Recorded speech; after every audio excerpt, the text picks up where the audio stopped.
Laissez-moi vous poser une question. Avez-vous déjà remarqué que juste avant qu'une relation explose, tout semble soudainement parfait? Trop de gentillesse, trop d'attention, trop de « je t'aime ». Et puis un jour, boum, vous découvrez que pendant tout ce temps, on vous mentait. Pourquoi? Parce que la culpabilité crée des comportements compensatoires. Et c'est exactement le premier mécanisme dont je vais vous parler aujourd'hui. Je m'appelle Julia, et dans les 12 prochaines minutes, nous allons décortiquer 7 tactiques psychologiques utilisées pour dissimuler une tromperie. Pas des théories vagues, mais des stratégies concrètes avec des exemples précis pour que vous puissiez les reconnaître. Restez jusqu'à la tactique numéro 4, c'est celle qui retourne complètement le script et vous met en position de défense sans même que vous vous en rendiez compte. Alors, commençons par la plus subtile et probablement la plus efficace, la surcompensation émotionnelle. Tactique 1. La surcompensation émotionnelle. Voici comment ça fonctionne. Le cerveau humain déteste la dissonance cognitive. Quand quelqu'un fait quelque chose qui contredit ses propres valeurs, comme tromper quelqu'un qu'il aime, ça crée une tension psychologique insupportable. Et pour gérer cette tension, le cerveau fait quelque chose de fascinant. Il surcompense. Concrètement, imaginez, votre partenaire rentre d'une soirée où quelque chose s'est passé. Au lieu de se montrer distante ou bizarre, elle devient soudainement ultra affectueuse. Elle cuisine votre plat préféré sans raison particulière. Elle vous envoie des messages doux toute la journée. Elle vous offre un cadeau surprise. Vous vous dites « Waouh, on se reconnecte vraiment ». Mais en réalité, ce n'est pas de la reconnexion, c'est de la gestion de culpabilité. Pourquoi ça marche si bien? Parce que nous, les êtres humains, nous associons instinctivement l'affection avec l'honnêteté. Quand quelqu'un est gentil avec nous, notre cerveau débranche automatiquement les alertes de suspicion. C'est un biais cognitif qu'on appelle l'effet de halo. Si elle est adorable maintenant, comment pourrait-elle mentir? Voici le détail crucial que la plupart des gens ratent, le timing. Cette vague d'affection arrive toujours après certains événements. Après une dispute, après une soirée où elle était injoignable, après une période de distance émotionnelle. Ce n'est pas de l'amour spontané, c'est une réaction calculée, même si elle n'en est pas pleinement consciente elle-même. Alors comment la repérer? Posez-vous cette question. Est-ce que cette gentillesse semble méritée? Est-ce qu'il s'est passé quelque chose de positif récemment qui justifierait ce regain d'affection? Ou est-ce que ça sort de nulle part, juste après un moment suspect? La vraie affection est cohérente et prévisible. La surcompensation émotionnelle, elle, est soudaine, intense et stratégiquement placée. Retenez ça. L'amour authentique n'a pas besoin de timing parfait. La culpabilité, oui. Maintenant, parlons d'une tactique encore plus intelligente, parce que la surcompensation, c'est réactif. Mais celle-ci, elle est proactive. Elle s'appelle le bouclier de normalisation. Tactique 2, le bouclier de normalisation. Voici le principe. Si vous voulez cacher quelque chose, la pire stratégie est de le garder secret. Parce que les secrets créent de la tension, des comportements bizarres, des mensonges qui s'accumulent. La meilleure stratégie?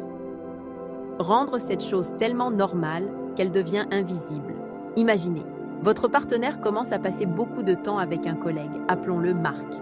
Au lieu de cacher cette relation, elle fait l'inverse. Elle en parle constamment. Marc a dit ça aujourd'hui. Marc et moi, on a déjeuné ensemble. Marc est tellement drôle. Elle vous montre même des photos de l'équipe où il apparaît. Pourquoi elle fait ça? Parce qu'elle crée une immunité préventive. En normalisant la présence de Marc dans sa vie, elle désactive votre radar de menace. Vous vous habituez à son nom. Il devient une partie du décor. Et quand vous êtes habitué à quelque chose, vous ne le questionnez plus. Voici la partie vraiment intelligente. Elle va même ajouter des détails rassurants.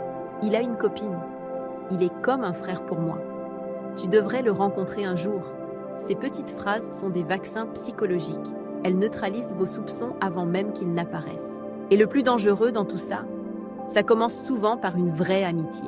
Ce n'est pas toujours de la manipulation consciente, dès le départ. Mais cette amitié évolue. Elle devient de plus en plus émotionnellement intime. Et à ce moment-là, la normalisation devient une couverture parfaite. Comment la détecter? Observez les changements d'énergie. Si elle devient soudainement défensive quand vous posez des questions sur cette personne, c'est un signal. Si elle commence à comparer, même subtilement, genre « Marc comprend vraiment ce que je veux dire » ou « Marc n'oublierait jamais ce genre de choses ». Ces comparaisons, Ce ne sont pas des remarques innocentes, ce sont des fuites émotionnelles. Elles révèlent qu'elle a commencé à idéaliser quelqu'un d'autre. Retenez ça, la normalisation n'est pas un problème en soi. Avoir des amis, c'est sain. Mais quand la normalisation s'accompagne de défensives, de comparaisons ou d'une énergie inhabituelle, ce n'est plus de l'amitié. C'est une couverture. Bon, jusqu'ici on a parlé de tactiques subtiles, mais celle qui arrive maintenant, elle est presque invisible, parce qu'elle ne change rien à la surface. Tout a l'air normal, exactement comme d'habitude. Et c'est précisément pour ça qu'elle est si dangereuse. Tactique 3. La manipulation du routine. Voici un fait psychologique. Les humains font confiance aux habitudes. Quand le quotidien de quelqu'un reste stable, on arrête de poser des questions. C'est notre cerveau qui économise de l'énergie en mode automatique. Et c'est exactement cette faille que cette tactique exploite. La manipulation du routine ne consiste pas à changer toute sa vie. Ça, ce serait suspect. Non, c'est beaucoup plus subtil. C'est cacher des choses nouvelles à l'intérieur de structures familières. Exemple concret. Votre partenaire va à la salle de sport tous les mardis et jeudis depuis des mois. Rien ne change. Sauf que maintenant, ces séances durent 45 minutes de plus. Ou elle dit qu'elle reste tard au bureau pour un projet, et c'est vrai qu'elle a un projet, mais ce qui se passe pendant ce temps supplémentaire, ce n'est pas du travail. Vous voyez la brillance de cette tactique? Le cadre est identique. Même jour, même activité, même excuse. Mais le contenu a changé. Et parce que le cadre est familier, vous ne remarquez pas le changement de contenu. Les gens qui utilisent cette tactique maintiennent leur présence sur les réseaux sociaux. Ils continuent à faire des trucs de couple. Ils ne disparaissent pas. Parce que disparaître, c'est un signal d'alarme évident. Non, ils restent visibles. Mais ils volent du temps dans les marges. Comment ça se détecte? Par les micro-incohérences. C'est là que votre intuition commence à crier, même si logiquement tout semble normal. Elle dit qu'elle a mangé dans un restaurant avec des collègues, mais elle ne se souvient plus du nom. Elle dit qu'elle a fini tard, mais un collègue poste une story qui montre qu'il est parti à 18h. Les histoires ne s'alignent pas parfaitement. Et voici le truc. Une incohérence peut être une erreur, mais des incohérences répétées, ce sont des fissures dans un récit construit. Parce que mentir demande de la mémoire. Et quand on doit gérer plusieurs versions d'une même histoire, on finit par se tromper dans les détails. Alors faites confiance à ce sentiment. Ce moment où vous vous dites « Attends, ça ne colle pas ». Ne l'ignorez pas. Notez mentalement ces petites contradictions, parce qu'elles ne sont pas des coïncidences. Ce sont des indices. Maintenant, accrochez-vous. Parce que la tactique suivante est celle qui retourne complètement le jeu. Elle transforme le questionneur en coupable. Et c'est probablement la plus manipulatrice de toutes. Tactique 4. Le retournement accusatoire. Imaginez cette scène. Vous commencez à sentir que quelque chose cloche. Son comportement a changé. Vous avez remarqué des incohérences. Alors vous posez une question simple. Juste une question pour comprendre. Et là, au lieu de répondre, elle vous attaque. Pourquoi tu es aussi parano?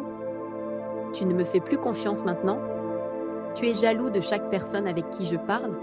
Ou pire, est-ce que toi, tu vois quelqu'un d'autre? Tu projettes peut-être? Et voilà, en une seconde, vous n'êtes plus celui qui cherche des réponses. Vous êtes celui qui doit se justifier. Vous êtes devenu le méchant de l'histoire.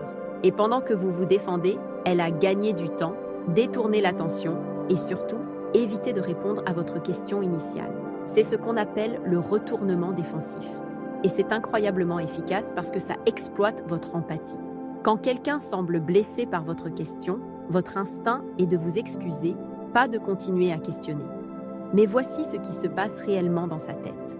Elle a besoin de créer une justification morale pour ses actes. Personne ne veut se voir comme le méchant. Alors elle se construit un récit où elle est la victime. Il ne m'écoute plus. Il est distant. Il me néglige. Dans sa version des événements, la trahison est votre faute, pas la sienne. Et en vous accusant d'être parano ou jaloux, elle fait d'une pierre deux coups. Elle neutralise vos questions futures parce que vous ne voulez pas être ce genre de personne. Et elle se donne la permission psychologique de continuer parce que dans sa tête, elle répond à votre froideur supposée. Comment reconnaître cette tactique? C'est simple. Observez la réaction à une question légitime. Une personne qui n'a rien à cacher va répondre calmement. Elle va vous rassurer. Elle va comprendre d'où vient votre inquiétude et y répondre directement. Une personne qui utilise le retournement va immédiatement devenir agressive ou émotionnellement manipulatrice. Elle va transformer votre question en attaque contre elle. Et surtout, elle ne répondra jamais vraiment à la question posée. Alors si vous vous retrouvez à vous excuser auprès de quelqu'un qui devrait être en train de vous expliquer quelque chose, arrêtez-vous. Reprenez le fil et reposez la question initiale, parce que si elle refuse encore de répondre, vous avez votre réponse. Les 4 tactiques qu'on vient de voir sont toutes des actions, mais les 3 prochaines, elles sont plus profondes. Elles touchent à l'identité, aux émotions et à la perception. Et elles commencent avec quelque chose que personne ne soupçonne jamais. Tactique 5. La persona irréprochable, qui est la dernière personne que vous suspecteriez de tricher. Celle qui parle constamment de loyauté, celle qui critique publiquement les infidèles, celle qui poste des citations sur l'honnêteté et le respect, celle qui a une réputation parfaite auprès de tout le monde. C'est exactement le masque utilisé dans cette tactique. Construire une identité publique si irréprochable que personne, absolument personne, n'oserait la remettre en question. Voici comment ça fonctionne psychologiquement. En parlant constamment de ses valeurs morales, elle crée un bouclier social. Vos amis vous diraient « Elle, impossible, tu la connais ». Sa famille la défendrait aveuglément. Et vous-même, vous vous sentiriez coupable de même envisager cette possibilité. Mais voici le secret. Plus quelqu'un insiste sur ses valeurs, plus il faut se demander pourquoi. Les gens vraiment honnêtes n'ont pas besoin de le crier sur tous les toits. Ils le sont. Point final. Ceux qui construisent toute une personnalité autour de la vertu, ils construisent souvent une façade. Et il y a une raison psychologique profonde à ça. Personne ne veut se voir comme une mauvaise personne. Alors, en créant cette image publique parfaite, elle se protège aussi d'elle-même. Elle se convainc qu'elle est toujours cette personne, même quand ses actions disent le contraire. C'est une forme de dissonance cognitive encore plus poussée. Vous voulez un exemple très concret ? Elle va partager des posts sur la fidélité. Elle va être la première à condamner une histoire de tromperie dans votre cercle social. Elle va dire des choses comme « Je ne comprendrai jamais comment on peut faire ça à quelqu'un qu'on aime ». Et si jamais vous osez la questionner, elle utilisera cette image comme arme. Après tout ce que j'ai dit sur les tricheurs, tu penses vraiment que je ferai ça ? Ça me blesse que tu me voies comme ça. Comment percer cette façade ? Arrêtez d'écouter ce qu'elle dit publiquement. Regardez ce qu'elle fait en privé. Observez les patterns comportementaux, pas les déclarations d'intention. Une réputation n'est pas une preuve d'innocence. C'est souvent juste une meilleure couverture. Retenez ça. Les actions silencieuses révèlent toujours plus que les mots criés haut et fort. On a couvert 5 tactiques psychologiques majeures. Mais avant de conclure, je dois vous parler des 2 dernières. Parce qu'elles sont différentes. Elles ne sont pas des techniques de camouflage. Ce sont des substitutions, des remplacements. Et elles expliquent pourquoi tant de relations meurent lentement sans que personne ne comprenne vraiment pourquoi. Tactique 6. Le remplacement émotionnel. Voici une vérité inconfortable. La plupart des infidélités ne commencent pas dans un lit.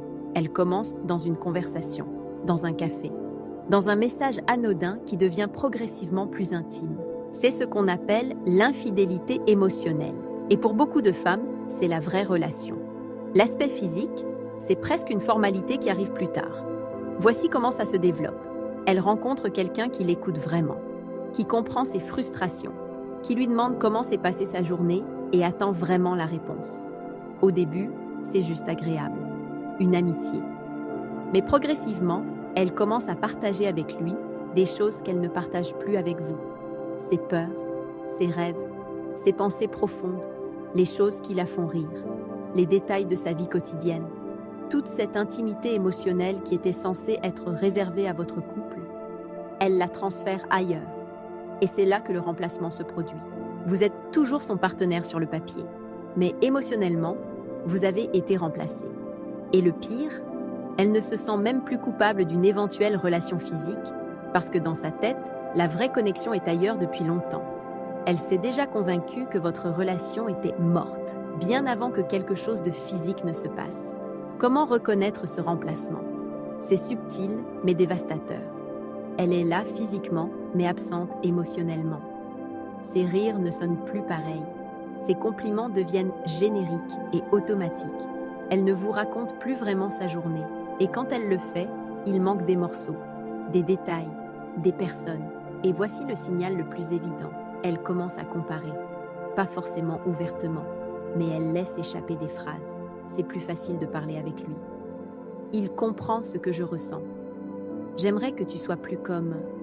À ce moment-là, ce n'est plus une menace future.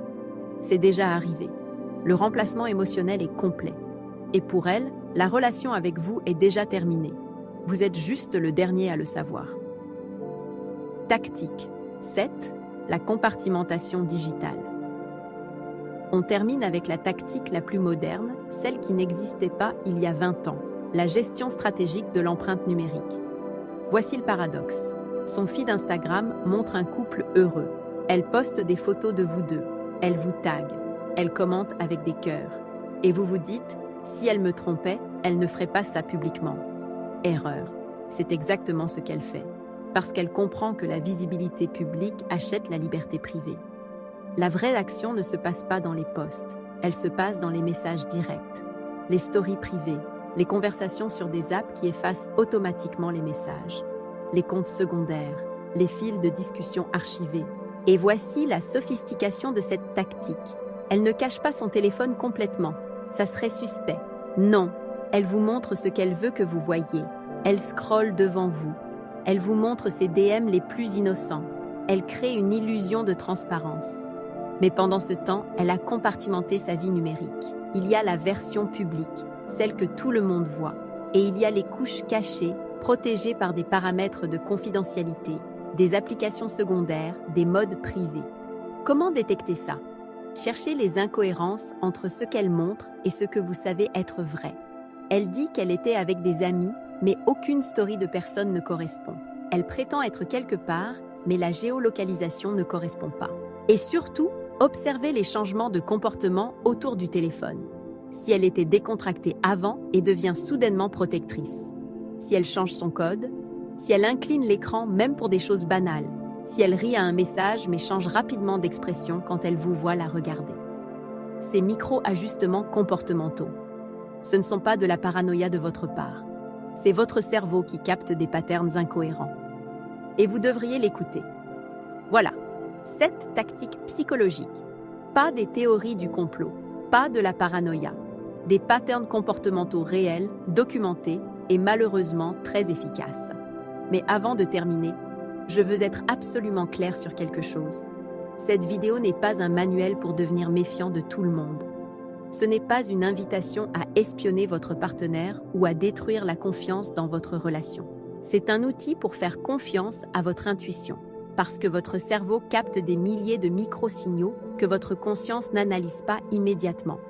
Et quand quelque chose ne va pas, votre instinct le sait avant que vous puissiez le formuler en mots. Ces tactiques fonctionnent parce qu'elles exploitent notre désir de faire confiance, notre peur de paraître paranoïaque et notre tendance à chercher des explications rassurantes. Mais maintenant que vous les connaissez, vous avez le vocabulaire pour nommer ce que vous ressentez. La cohérence comportementale, c'est ça la clé. Pas la perfection, la cohérence. Les gens honnêtes sont cohérents dans leurs actions, leurs émotions, leurs histoires. Les détails s'alignent, le timing a du sens, les réactions sont proportionnées. Quand cette cohérence se brise, quand les micro-incohérences s'accumulent, quand vous devez constamment chercher des explications pour justifier des comportements qui n'ont pas de sens, c'est le moment d'écouter ce que votre intuition essaie de vous dire. Et rappelez-vous, vous méritez une relation où vous n'avez pas besoin de devenir détective, où la transparence est naturelle, pas forcée, où les questions reçoivent des réponses, pas des attaques, où votre instinct peut se reposer parce que tout est aligné. Si après avoir regardé cette vidéo, vous vous rendez compte que plusieurs de ces tactiques résonnent avec votre situation, ne les ignorez pas. Mais ne sautez pas non plus aux conclusions. Prenez du recul. Observez les patterns sur plusieurs jours, plusieurs semaines, parce qu'un comportement isolé peut être une coïncidence. Mais des patterns répétés, ce sont des messages. Et si vous découvrez que vos doutes étaient fondés, rappelez-vous ceci, ce n'est pas votre faute d'avoir fait confiance. La tromperie est un choix fait par l'autre personne. Votre seule responsabilité, c'est de décider ce que vous méritez et d'agir en conséquence.